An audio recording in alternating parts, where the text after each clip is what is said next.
өгж саналын улсад танилцах саналаа өгөх боломжоор Монгол Улсын ерөнхийлөгчийн 2012 оны 158 дугаар зарлагын дагуу жил бүр уламжлалгын зохион байгуулдаг үндэсний бичиг соёл номын баярыг 39 дэх удаага тэмдэглэн өнгөрүүлсэн.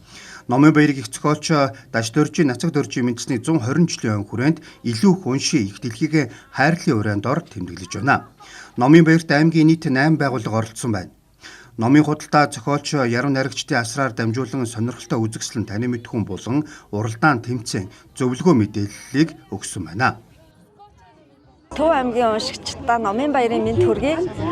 Би анх удаа Төв аймгийн 100 мод хотын номын баярт оролцож байна.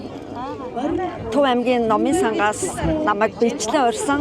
Тэгээд яг хотод болсон үндэсний номын баярын босгон дээр хэвлэгдсэн социалист нийгмийн үеийг харуулсан цаг хугацааны цонхоор бүгд найрамдах Монгол ард улс гэдэг номынхоо Төв аймгийн нээлтийг бас хийж байгаа. Ийм номтой ирлээ. Тэгээд миний босод бүх романууд байгаа. Ингээд яг хаяа хатгсан Төв аймгийнхаа 100 мод хотын уншигчтай уулзаж номын баяр хийж байгаадаа их баяртай байна. Номоо баярлуулаг байхад хүмүүс авч эхэлсэн. Надад бол үнэхээр гоё. Номын баярт өөрөө миний өнгөрсөн гол болон төгсгөл өгөөгээд 2 намтайгаа ирсэн. За тэгээд их зохиолч Даш Дөржийн Нацаг Дөржийн 120 жилийн нэрэмж номын баяр учраас унших бичиг дуртай хүнээс нэлээд ач холбогдол өгч одоо ажиллаа зохицуулаад зорж ирлээ.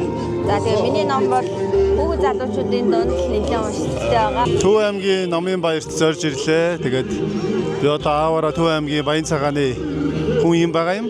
Тэгээд одоо нутгийнхаа номын баярт оролцоод их сайхан байна. Нүгээр одоо дөр манай хамаатан саднууд сая тааралдлаа.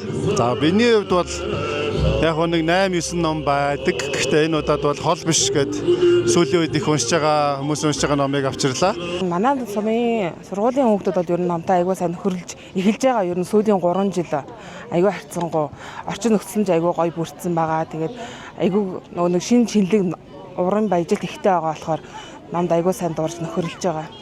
Номын баярын онцлог эрэлттэй ном нь аймгийн нэгдсэн эмнэлгийн сэхэн амьдруулах засгийн эмч Бямсүрэнгийн улам дүжрүм тэгээд нам гүм хэвлэгдэхээ хүлээлгүй бүдрэх өдрүүд байлаа. Нийт 40 ном байсныг 3 цагийн дотор бүрэн худалдаалж дуусжээ.